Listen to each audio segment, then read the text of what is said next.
রবিবার দুপুর মানেই হচ্ছে গরম গরম ভাত, আর এইদিকে আছে মাটন।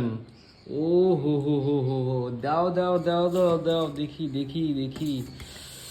উফ, দেখো, উফ, একটা চর্বি দেখো, চর্বিটা আগে খেয়ে নেবো।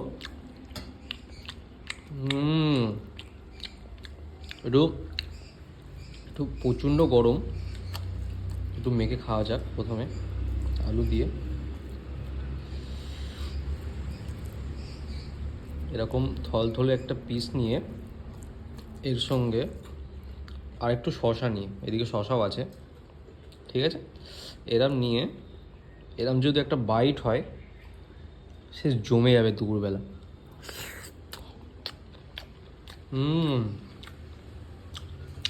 সেই খেতে। আর এদিকে এত মাংস আছে, এগুলো আমি সবই খেয়ে নেবো।